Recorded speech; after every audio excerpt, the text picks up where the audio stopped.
Okay, we are live Good morning. on YouTube and TikTok. I can't get over any farther to make sure. Maybe we turn this just a little bit like that to make sure everybody on TikTok can see the fullness of your face. Good morning. Although I would not mind being half-faced today. Two-faced. Do we have enough We're- light on you? We're up earlier. Ooh, coffee spill. We're like a full hour and a half earlier than normal. So we have life stuff today. I'm a little sleepy. Oh, are you? A little bit. 9 o'clock is too early on a I couldn't Saturday for sleep you? last night. Wow. Yeah, neither could I. I went to sleep probably like 12:30 or 1. Yeah. And I got up at like 7. Well, we had a great meal with some friends of ours last night, so it was a good night. And you drank heavily. I did. I had 2 drinks instead of my usual 1. And you know what though? I think okay, so I had a mixed drink, something with rum and something, and it was kind of a foo-foo drink. And then I had a strawberry margarita. I think wine gives me more of a buzz than like drinks like that. You had a mixed drink with rum and something. And like foo-foo juice, So normally, did you have some wine? I didn't have wine. Okay, because you had a mixed drink and then a margarita. And if I had 2 glasses of wine, I would have felt it. But 2 mixed drinks, I didn't. All right. Anyway. Well, that's our jibber jabber. Mixology. Well, good morning, good morning, good morning. Welcome, everybody. Welcome, folks. Come on into the space and maybe hit the share arrow and shoot this out to other people. I thought you called that the Sharo. I did, but it's been a while and I didn't want to I got to re-up those things. Trying not to be too cute so early. Yeah, let us know where you're joining from. We always like to know on YouTube and TikTok where you guys are joining us from to have our time of discussion. And this is something we used to do every week. And then we thought, we're sitting in front of the screen all day, every day. Yeah. We may need a day when we're not sitting in front. Even on Sundays, I'm sitting in front of the screen. You are 6 days a week. So also, like, we started doing weekly when like things were just so crazy. Not that they're not normal now, but now they're just batshit crazy. But then they were Trump shit crazy. Oh my God. It was like literally every day I woke up that the meteor had like not struck the earth. I was surprised. And there's just a lot to talk about. And for us, it was very much like sort of digesting and in our own little way, trying to create space for other people to, to just kind of unpack all the weirdness that was going on. So yeah. I see Missouri's in the house. Christina's on YouTube from Minnesota. She's going to be in my Deconstruction group, which starts tomorrow night. Nice. Missouri. Where at in Missouri? I was born in Missouri. I am a native Fresnan who was born in Missouri. I call myself now, but kind of the point of all this, I guess we should, kind of let people know. And some people probably have never seen us go live together before, but this is my wife, Ashley. Hi, Cameron, Missouri. Okay. I wonder where that is. I'm not totally sure where that is. I've heard of it before, but I don't know where it is. Oh, by the way, so our nephew's playing football at Southeast Missouri State. I don't know if they're playing today or not. I don't know if they have a game. Last weekend was homecoming. Huh. Anyway, he's a Red Hawk is what the team is. Southeast Missouri State in Cape Girardeau. Yeah. But this is Ashley. I'm Paul. You may know me as Pastor Paul from my social media stuff. And Ashley's my wife. I'm just regular Ashley. I don't have a title like you. You're pastor. You're regular Ashley? I'm regular. She says east of St. Joe. Okay, so that's kind of up in the Kansas City area, sort of. Okay. I used to have an uncle that lived in St. Joseph. Yeah. But Ashley has worked in economic development and politics, been an elected official. I've been pastoring sportscasting and in sort of the evangelical world space. And so we sort of bring politics and religion together and give our sort of critical insight to both. Right. And also we try to enjoy the process. So we try to make light of things that are actually quite heavy and serious, because that's just sometimes a better way to digest. And I would say we're both learning to live life after, being married 26 years. 27. 27 years? Yeah, in August, 27. And I've lived on this earth for 56. She's lived on it for much less than that. And we're just learning that, we grew up in this evangelical world where everything was like, well, just pray and read your Bible and it'll all be good. Yeah. And at times it wasn't good. At times it was really shitty. And we had to still believe that it was good and act like it was good and dress up and go to church and act like it was good. And so really for the first time in our lives over the last couple of years, we get to live in the mess of life. And we're starting to learn that the mess is actually where life is. Yeah. As one of our friends likes to say, nurseries are messy, cemeteries are neat. Yeah. And one of them has life and the other doesn't. So we're learning to live in the messiness of I love life. this from Playboy, and says, do you have kids or can I be yours? We do have kids. We have two. There's always room for more. Yes, almost 22 and just turned 18. So I wonder if Playboy thinks he wants to really be our kid or if he's just a troll. I guess we'll find out in future comments. I know. Well, anyway, I have a mother's heart. So anyone who says like, oh, I'm going to fall for that one. Troll or not. Troll or not. Okay, cool. Let us know where you're joining from. And here's somebody says, struggling with my community. Yeah, we love your comments. So let us know what's on. We're actually just here to chat today. We really don't even have an agenda ready to go, do we? No, we don't. So Lori says, I'm so grateful for you. Thank you.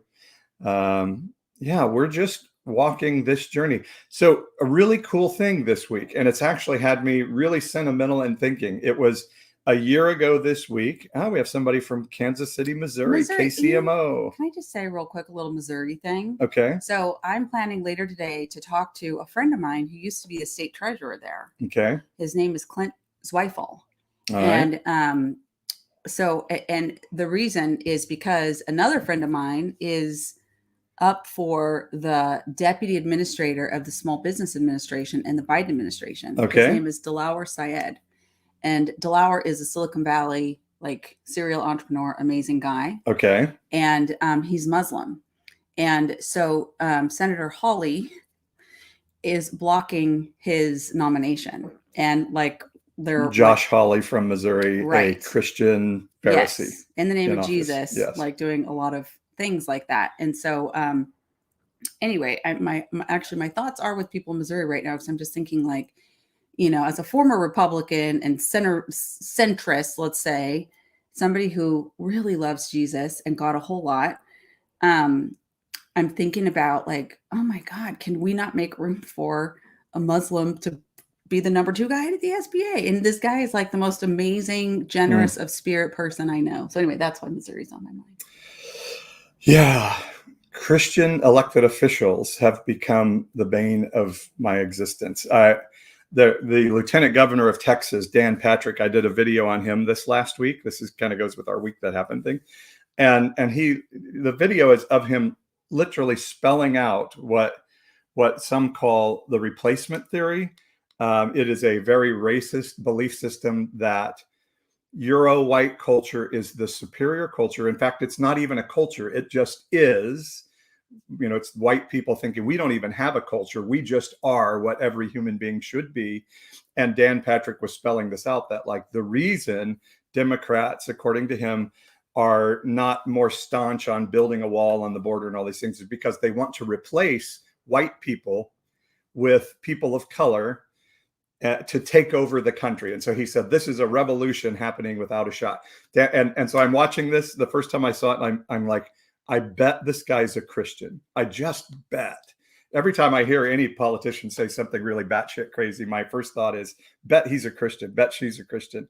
And sure enough, you go to Dan Patrick's website, the lieutenant governor of Texas, and huge over the scroll of the page, it says, I follow Jesus Christ. And I'm like, yep.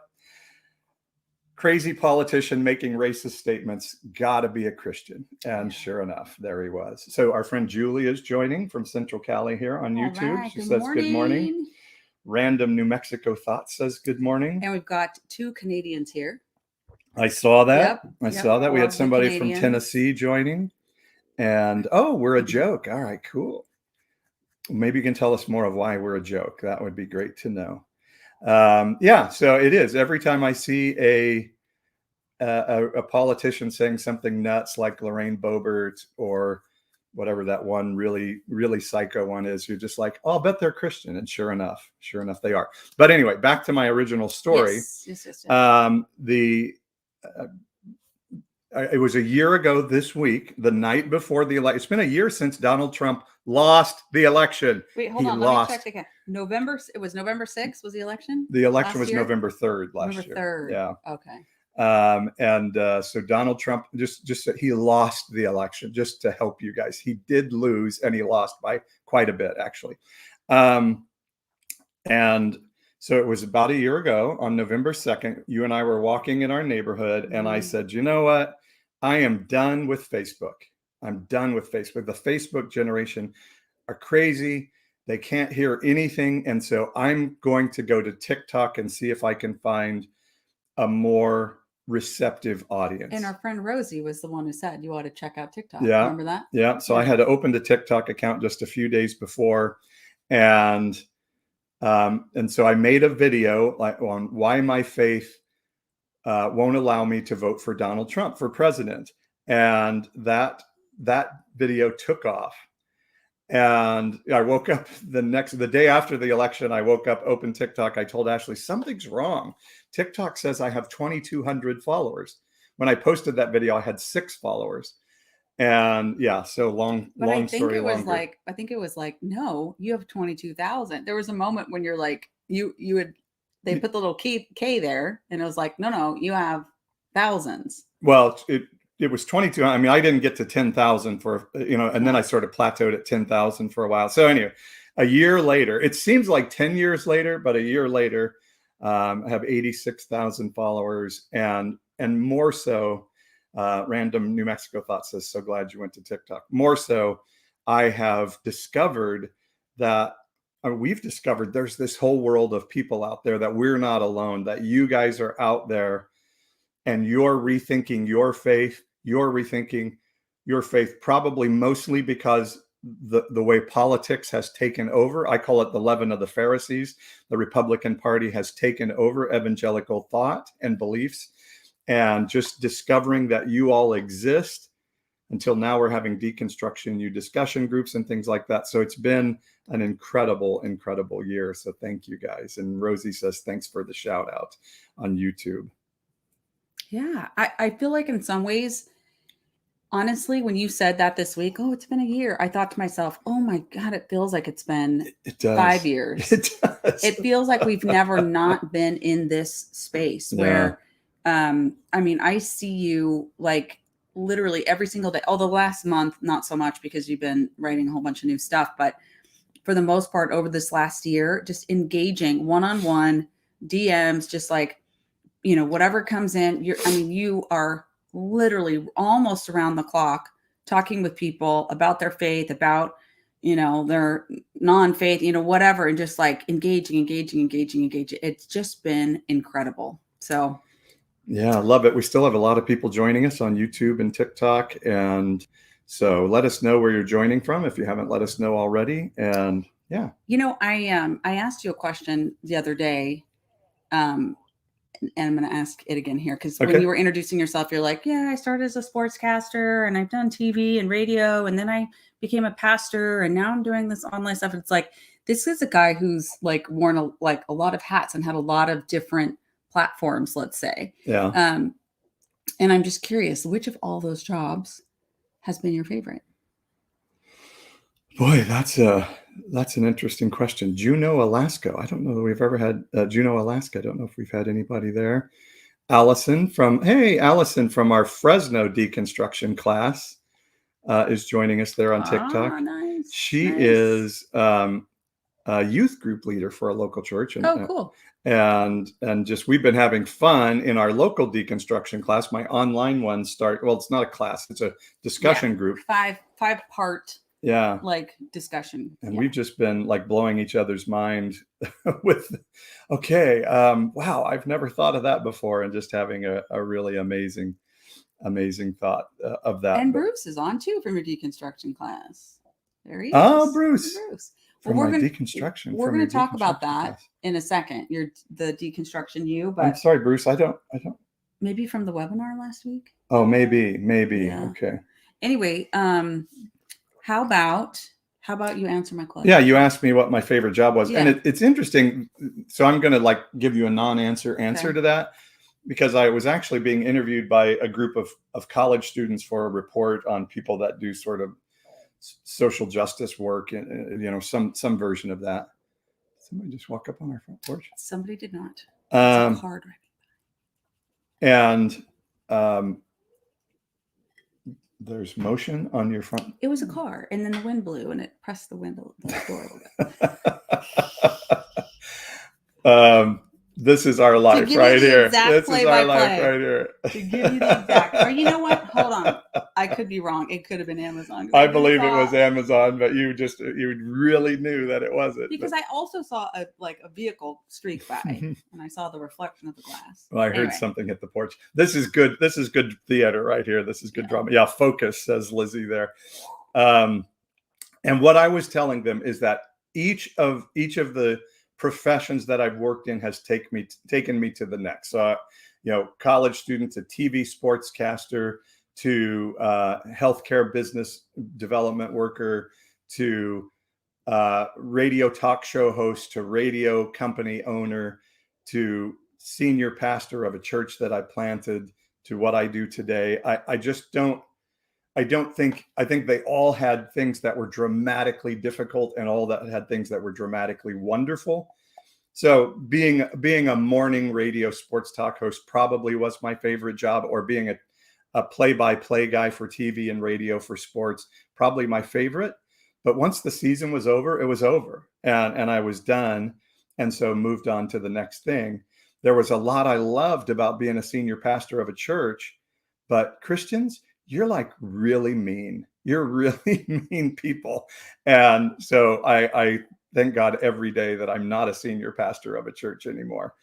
Particularly when COVID hit, I was so happy to not be in that role. So I loved all of them and hated all of them for all of those reasons. But I am so glad for all of them, because each has led to where I am today. And what you said when I asked you that earlier, well, I just asked you, are you enjoying what you're doing?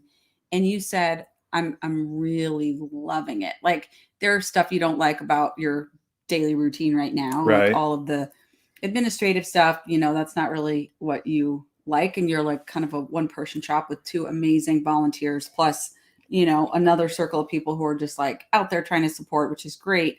But you got to do a lot. You kind of have to do everything, because you're one-man show right now. Yeah, I could use some administrative. Yeah, so you don't like that. But you said, I love this so much. The coaching I'm getting to do, like the just engaging one-on-one with people. Because what y'all may not know, if you just see Paul on TikTok, is that like this is sort of his contribution to the community of practice, let's say, of deconstructionists and people who are wanting to have conversations about God and their faith, but not in the sort of 20th century version of, or the first century version of Christianity. So anyway, this is just part of your contribution, but what like your day job is actually leading these cohorts of people through Deconstruction U, Reconstruction U, and then also doing one-on-one coaching for folks. And I do love that. Yeah. So that's what I was trying to get. I do love that. Yeah. In fact, as a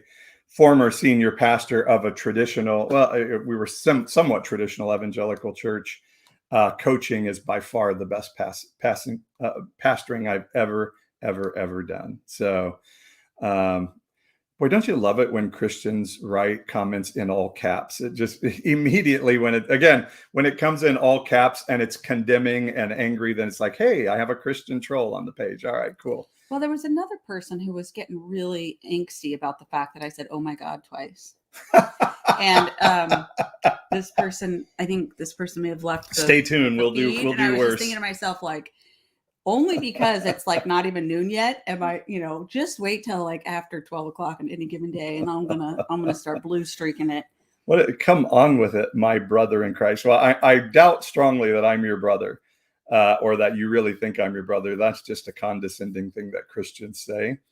But what's with the all caps? Chill out. It's still early Saturday, my friend. it's like yelling. Yeah. It's yelling. Can you wish me happy I birthday? think that's. I don't think that's. A Yeah, joke. that's that. Yeah, you're not Derek Chauvin. Sorry. Yeah. And if you are, God pity you. And so, yeah. Which, by the way, the last time we were on for our little monthly segment like this, I was fooled by someone. I said something Yes, you very did. embarrassing on, like, whatever. I'm not even going to repeat it, partly because I didn't remember, but also it was like, it was really innocent. And this person was like, please pray for such and such. And like, when you said it, it ended up being like dirty. And I was like, and I didn't even notice. And so then you like passed me a note like, hey, like this is what you. Yeah, you don't want to do that. I was so embarrassed. I don't spend enough time on social media, so I'm not aware of like these sorts of, trends and what all the kids are doing these days. That was an old joke. Like, even if you remember those old horrible movies, the Porky's movies that, don't ever go watch them. They're so misogynist and horrible. But that joke came from, or they used that joke in that movie. Well, so I didn't watch Porky. Oh, you probably weren't allowed to. I was a good Baptist. You were a good Baptist. That's Yeah. right. That's right. So, yeah, so it's been a year on TikTok of really, deconstruction is the word that's kind of taken on the space. I really call it mind renewal, like Romans 12:2 says, or just simply rethinking our faith, that there is a time for us now to start saying, hey, ancient peoples wrote this book, and what does that look like today in relationship with God? Is it this nationalistic, exclusive, angry, condemning religion that it's become? Is that what the story of Christ is all about? Or did Christ come to say something more about what it's like to live self-sacrificially? I would say the lives that I see in our evangelical friends, our Christian elected officials, look nothing like the story of Christ. To be a Christian means to strive to be Christ-like. And so I'm questioning the Christianity of people. Of course, they've said the sinner's prayer and think they're going to heaven, but they look nothing like Christ. And to follow Christ, to be in the name of Christ, to be a follower of Christ, to me means you ought to look like what Christ said a godly life should look like. And I just don't see it in American Christians today. And so that's really what we're searching out, is like, so seeing evangelicalism particularly, but really American Christianity as a whole, to have gone into this sort of Pharisaical religion that it has become, and say, well, I don't want to be a part of that, because that's really what Jesus stood against. If you read the story, then what does spirituality look like for us now as we move out of that? And that's been a really, really exciting journey to be on. Hey, we have some requests in the feed for a moderator. I don't know. Somebody wants to be a moderator? Or like that we need one. Yeah, if I haven't seen many of our friends come through, because we got a lot of nutballs on here today. I think I saw a friend. Did you? I did. Who requested a moderator? I don't know. I just noticed that it came up. Anywho, people offended at the term OMG, but okay with worshiping a politician. Honestly, I would just say, everyone relax a little bit. It's Saturday morning. At least it's morning where we live. Oh, see, so Bruce, who said he was part of my deconstruction group, and I said, I don't know who you are. Bruce there is zero humility, perspective, and depth here. Oh, Bruce, you seem sweet. Well, Sophie, I am one of the friends. All right. Well, anyway, we'll keep an eye on it. Yeah. Was somebody texting you about a moderator? No. I was texting our son to get up and take a shower. Oh, okay. All right. Yeah. So it's okay. We are husband and wife. The question is asked there. And so, yeah, that's what we've been doing for the last year. And so really exciting, actually, is we're going to have your live was on my FYP. Very cool. Yay. And we I have a new website coming. We're going to soft launch it in December, but don't tell anybody, because that's secret. And then we'll launch it live after the beginning of the year. And I can't wait. It looks amazing. Like the mock-ups we've been looking at are so cool. And a part, like, a big part of what I think you've been working towards, honestly, not just the last year, because the last year has just been like your TikTok self, but prior to that, you've been figuring out like how do you take the stuff that you've seen be really effective in impacting people's lives in a church setting and package it um, in a way that could be accessible for people who can't get through the door of religion, Yeah. but who are hurting and who need a safe place to connect with someone and come from a God and faith orientation, but not like put all of these rules and requirements on it. And that what became the Core Leaders Network. Right. And then as you've done that for the last 3 years, then you're like, I really think this work is for people who are experiencing sort of the trauma from religion, et cetera. And that has become your deconstruction, well, Reconstruction U, and also this Deconstruction U Yeah. program that you're beginning. Yeah, it's been a couple of years of really feeling out like where are people and how do we start to minister, if I can use that word, be friends into that space and really Yeah. help people. And so what I'm seeing from a lot of people is like, well, I cannot go to my church community anymore because like I was saying, and some people are so upset about, there are a lot of nutballs there, and they really are not pursuing the story of Jesus anymore. They're pursuing sort of this right-wing Pharisaical belief system. And so how do we provide a space? So what happens then is people are like, well, then do I have to reject the whole thing? Do I have to say every experience I ever had as a Christian, I have to throw out? And we're trying to say, no, one of our favorite sayings is let's eat the meat and spit out the bones. Let's keep the good stuff, throw out the bad stuff, and let's figure out what it looks like going forward, because so many people have just been mistreated and treated terribly and taught terrible theology by the evangelical church. How can we start to say, hey, you can think differently? You don't have to be a part of what has become fairly cult-like. That you not that they're following one person, although Donald Trump does seem to be that one guy in a lot of ways now, but that you have to buy into a belief system or you have to leave the community. And that is sort of the textbook definition of a cult. And that this church has become, we're right and everybody else is not only wrong, but evil and demonic.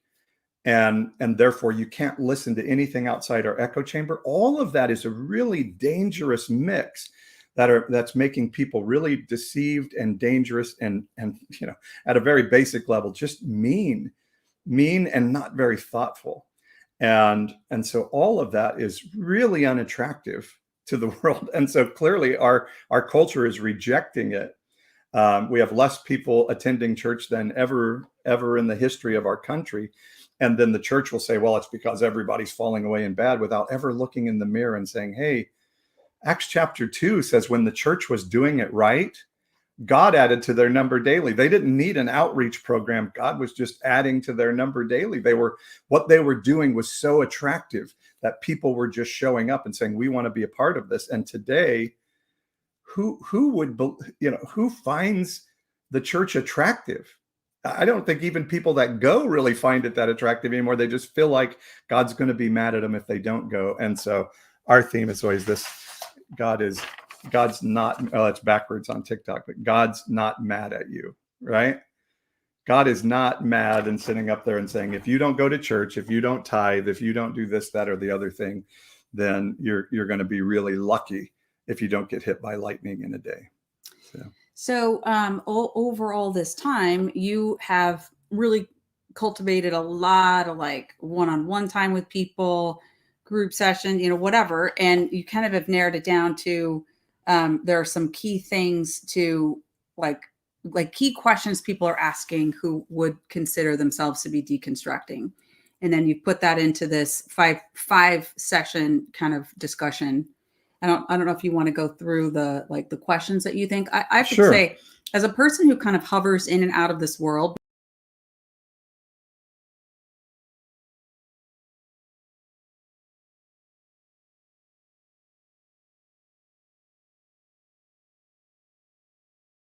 obviously I'm not in this as much as you are, but I'm, Okay, we're back on YouTube. Sorry about that, guys. Keep going. I'm sorry. yeah. Well, okay. Technical difficulty. Anyway, I was just saying that, like, just hearing the list of questions and the topics that you're taking people through Mm. is really helpful. And it's like, to me, it's very affirming. Like, yeah, those are totally the things I'm questioning or I'm wanting to know about. So, Here, I'm putting them up on YouTube. okay.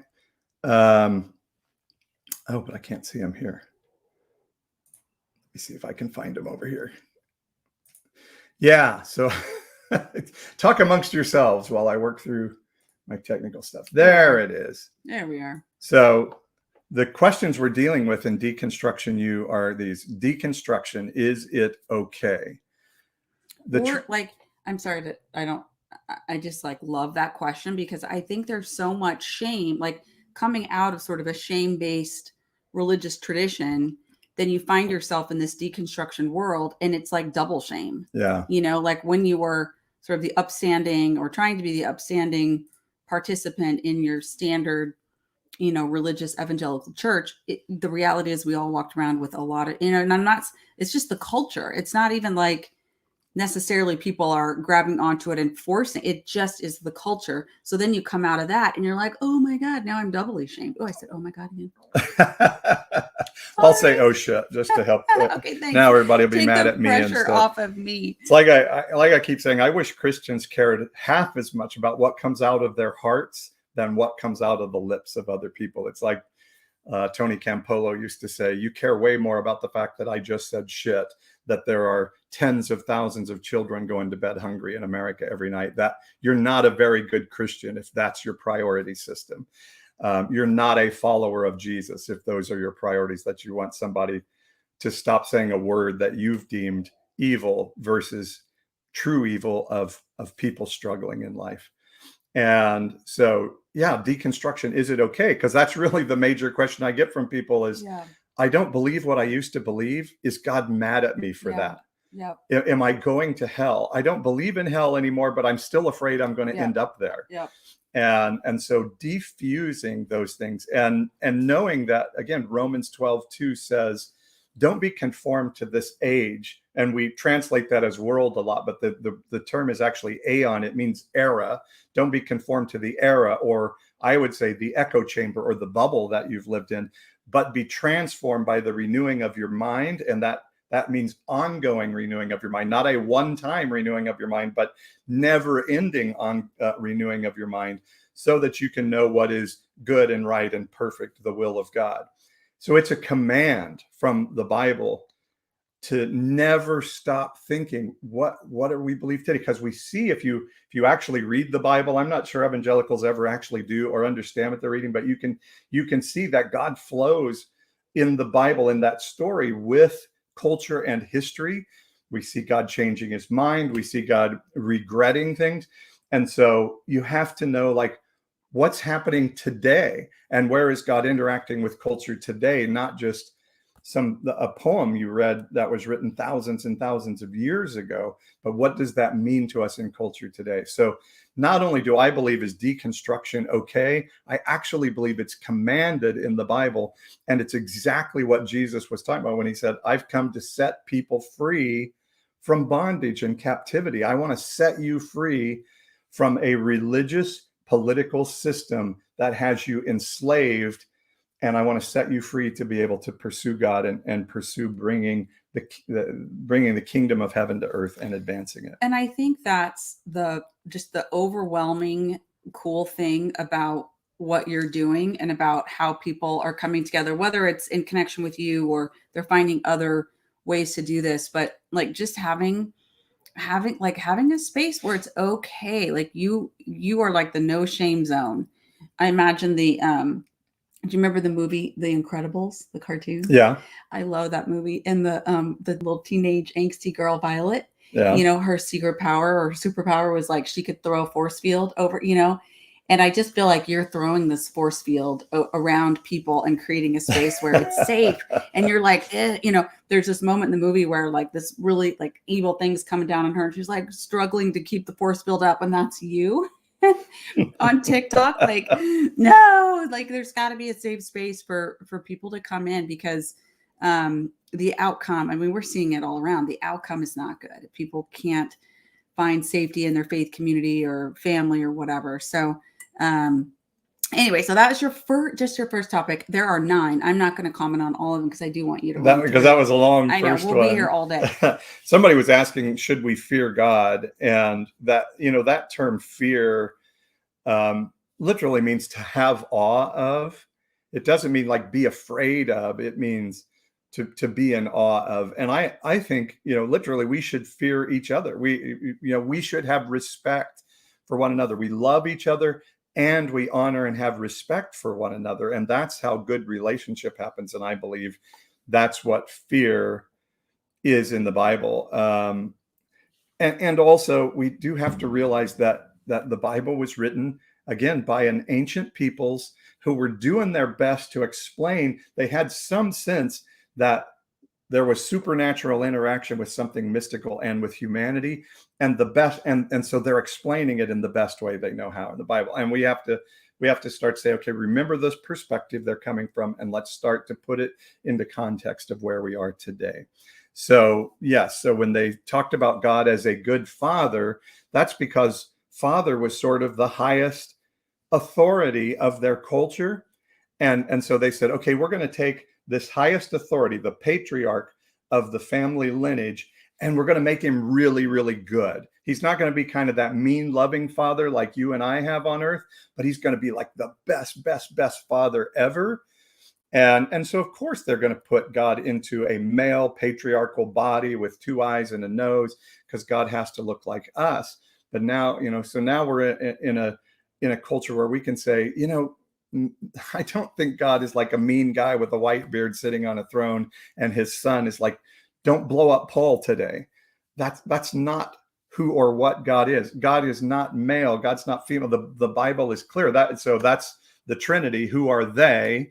And who am I? That's our second topic. God is God himself. See, that's my tradition. It's hard to not.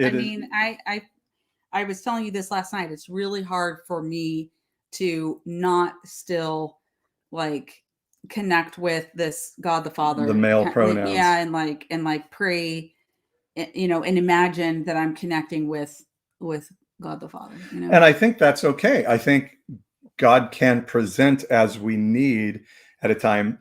I love the book The Shack, because God is a woman, and a woman of color at that, because I do think there are times we should see God in a way that makes us uncomfortable, a way that challenges our belief system of who God is. Yeah. Because otherwise God becomes something we can control. It's like, I saw one evangelical earlier on the feed saying, I'm going to pray for you. That is like an attempt at supernatural manipulation. I'm going to make God manipulate you to come into my belief system. I'm going to send Jesus after you. Yeah, it's witchcraft. It is like, I'm going to say the right incantation, and then Holy Spirit is going to force you to agree with my belief system. And so that's really what we want, is a God that we can apprehend and control, not this force of goodness that we have to come into alignment with and walk with and learn in relationship. I love this from Stacy 640. People will flip if God, the entity we love, is a black guy. Yes. Well, God awesome. Self-named, or a woman. Yeah. God self-named I am, which is everything and all things. God is called wisdom in the Proverbs, and wisdom is a woman that we're told will protect us. That's right. God is called Ruach. God's spirit's called Ruach in the Old Testament, which is a feminine noun. Shekinah is also a feminine noun. Shekinah glory. And so God is often spoken of in female terms in the Bible. And so, guys, let's just get over ourselves. And if you believe God has to be seen as a white guy with a beard sitting on a throne, you're believing a man-made religion. You're not following the God of the Bible. So anyway, let me go through these real quick. So the Trinity, who are they and who am I? The Bible is not what you think. I think we completely miss the point of the Bible on a regular basis. what the hell should we believe about eternity? Race, nationalism, and religious exclusivity, one of maybe the most important ones in our Wow. culture right Yeah. now. How can I be right and all those people in the church be wrong, losing family, community, and reputation? Probably the second most often question we're asked. What do I Yeah, do it's really about my hard. family that have gone off the cliff and are really nutso now? Topic 7 is the big ones: abortion, gay marriage, and did God have to beat the hell out of Jesus to save us from it? Number 8 is, does God hate government? And that's one that I need your help on. Okay. And the final one is, do I have to go to church? What does 21st century Christianity, what does first century Christianity look like in the 21st century? So those are the love these deconstruction new topics. Where do you have these posted online? Because this is like so cool. They're on there somewhere. On your website? Yeah. Pastor-paul.com. Okay, so coming soon. Well, actually, in my bio, if you go to the link tree in my bio, there you'll see it there. Yeah, there's a link to information about Deconstruction U, which starts Saturday night Sunday or night. Sunday night. Sunday night, tomorrow night. Tomorrow night. Yes. So I love all these questions, and each one makes like my brain kind of wants to explode a little bit more. And I think to myself, like, can I please just go like do the laundry and answer my email? So, just kind of existential, but I love that. I love that you love and really have a gift for and a heart for bringing this conversation. And it's so well studied and articulated. Like I know I'm kind of like sounding like just this like advertisement today. Yeah. But I mean, since like that's just the way I feel.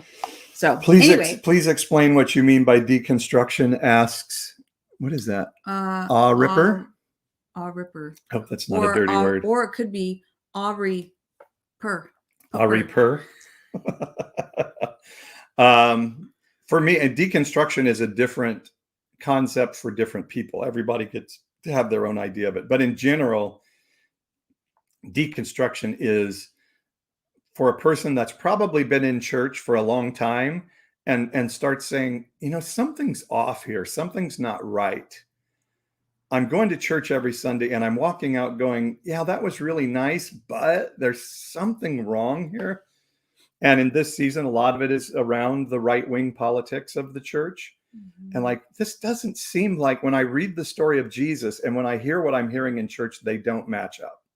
And so then people start thinking, well, and then I always say it's like the string in the sweater. You pull something like, the rapture isn't in the Bible.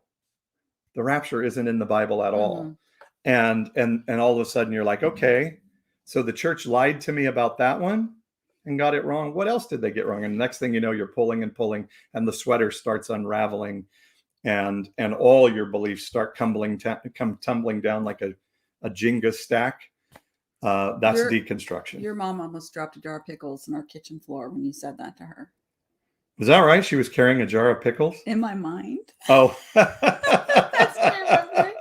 Our daughter, who was like 8 or 9 years old at the time, she was like, Nana, we don't believe in the rapture. And she was like, oh, and I imagine her like fumbling with the casserole dish or like the jar of pickles. And you're like, hey, hold on. It's okay. Like, you don't have to, like, if it's real, we're going, because you got, Well, it's funny that the conversation was literally like, if the rapture happens, you'll go because you believe in Jesus, not because you believe in the rapture.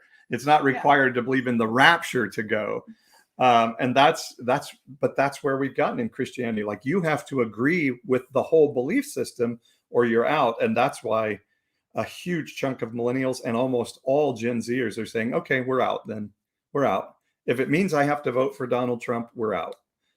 And that's what evangelical religion has become. Random New Mexico Thoughts on YouTube says, I've questioned my Christian friends about certain things Jesus has told us, and they avoid the question entirely. Yeah. I've heard that one a lot. Like, ignore that. And I have to be honest and say that I kind of have, I think, done that or felt that way. Like, I don't understand it, but I just kind of double down on it. I'm a little more accepting. I think that's why we got teamed together. Is that right? Because I think left on my own, I probably would just be kind of head down and doing the thing. I appreciate what Rosie says also on YouTube. I like telling people that God is a kaleidoscope and all the little facets are him. So when we look at each person, his beauty is in every facet of every human. I love that, because that's exactly what I've been sensing too. And I've been saying that to you. Like, I keep seeing this beautiful image of a kaleidoscope, and it's all like purple and white and beautiful, and it just keeps shifting, and it's like never ending, Yeah. I love that. Yeah. Anyway. It's beautiful. Yeah. So we have lots of exciting conversation going on the comments. Yeah. Just another Jamie is one of our really good friends, and she's a good moderator on here. She always helps. So thank you, Jamie. Thank you. Yeah, I think, like, I don't know. I keep trying to make sense of this season we're living through. And I think I do believe that this is just such an important time of transition. And I really do believe that God is loving, that he is so in everything, well beyond we could ever imagine. And that he/she/God, the God of love, is moving us into this different place of understanding. And it's going to serve humanity really well for like the next 50, 100 years, whatever. But the fabric it feels so threadbare, the fabric of society. Yeah. Feels very, very threadbare. And every now and then I just think, we might actually just completely rip apart. I'm not sure. Yeah. You know me, I believe we may need a time of sort of cultural disruption for something new to come. Otherwise, we just get so comfortable. And I think even me, I'm very guilty of it, that I saw the malfeasance of the church, but thought, it's fairly benign though. And now looking back, it wasn't benign at all. Yeah, it was destroying people's lives. That's it. In its disdain for good mental health, for one, in its demand that you come into alignment with a political system, in this belief that God cared about abortion and being anti-gay above, being anti-abortion and anti-gay above all else. I think we've really destroyed people's lives in what I thought was benign, and that's on me. I've had to repent of that in this season. I love this comment because I can so relate to it. Here it is. Lisa Fort 0. If you ever worked with a public, you dreaded the church crowd coming in. Well, there always used to be this story that you would hear, that Sunday lunch was the worst shift to work in restaurants because Christians were the worst customers to deal with. And I always thought that was an urban myth. And so I was like, yeah, I've heard that before, but that just sounds like one of those things people say, until I was working in radio, selling advertisement, and actually was selling ads to a big restaurant owner in our town.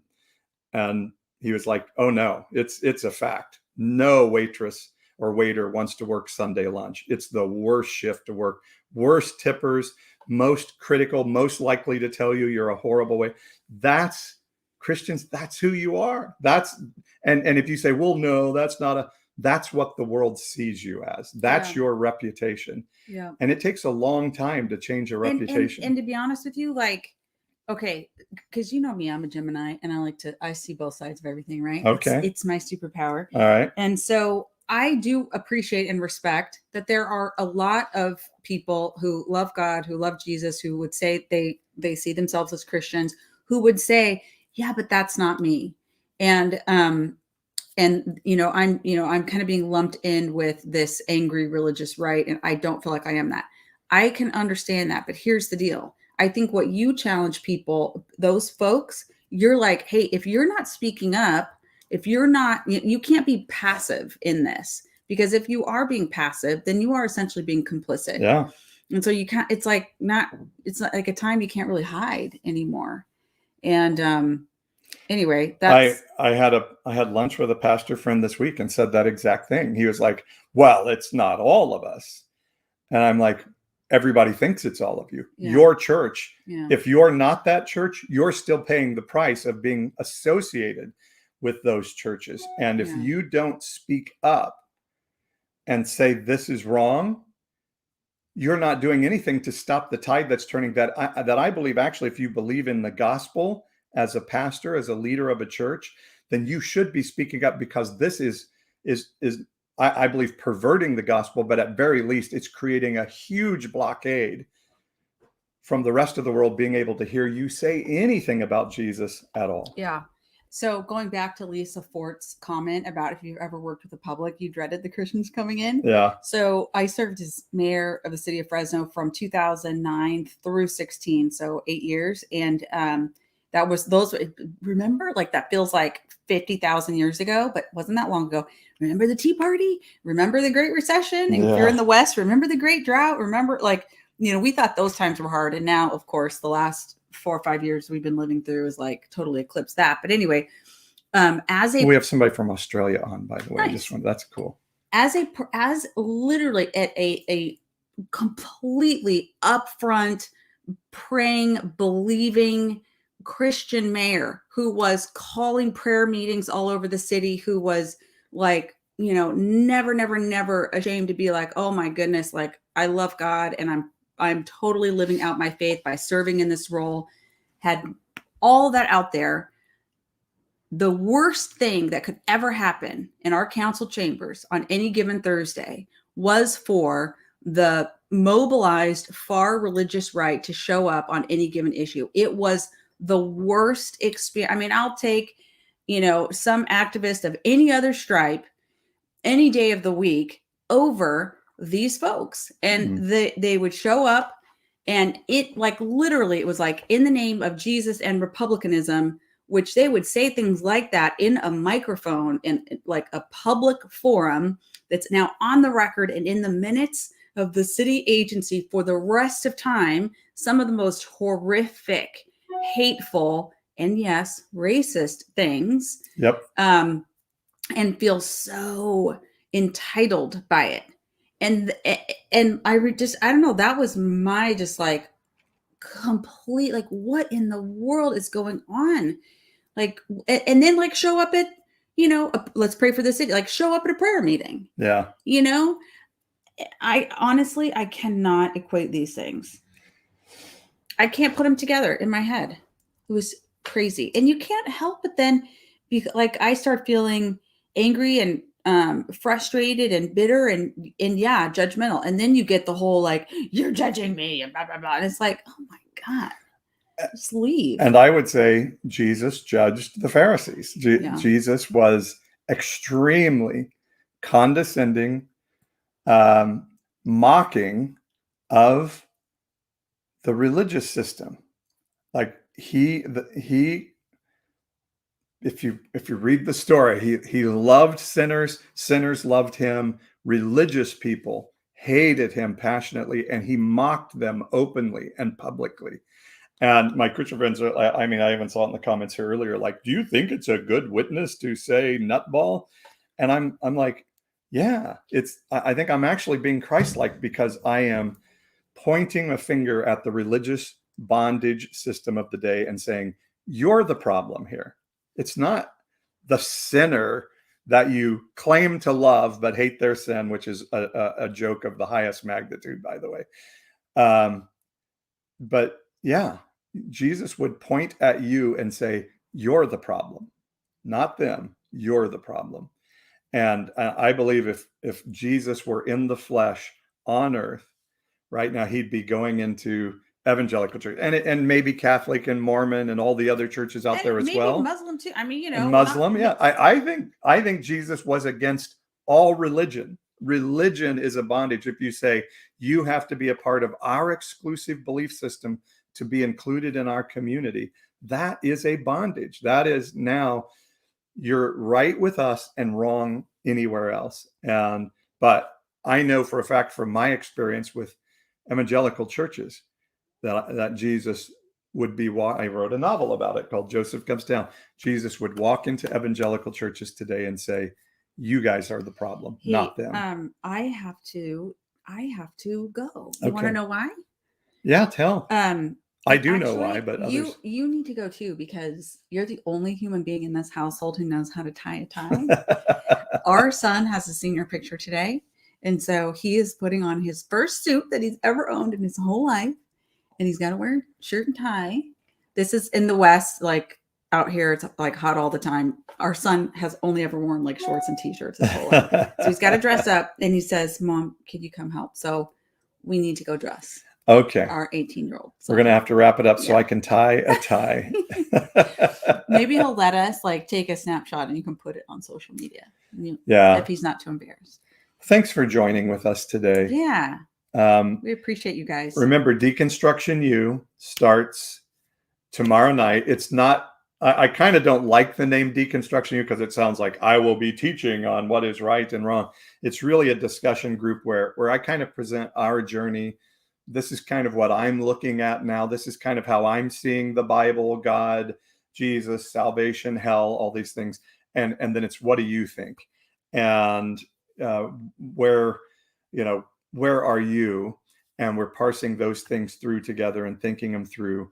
And so if you go to my bio, you can click on the link that will take you to a page that has the information. You can register. There is a cost to it. This is kind of how I make my living, and I do a ton of things for free, which we'll be talking a lot more coming up. This one has a cost to it because it's a considerable amount of my time being given to this, and we don't take up offerings and tithes and all those things. So there is a cost to it. If cost is an inhibitor and you can't do it because of cost, send me a DM and we'll work it out. We'll figure out a way to work it out. And somebody asked in the chat, is it a TikTok live? And the answer is no. It will not be a TikTok it's live. like an actual, you need the link, and it's going to be a confined group of people, and you guys can directly connect with one another, with Paul, etc. So it's like a grown-up thing. Yeah, so you have to sign up today because Yeah. it starts tomorrow, and I'm not sure I'm going to be able to get info out to people tomorrow. Sunday community is tomorrow morning, by the way, 10 a.m. We have sort of an online church service.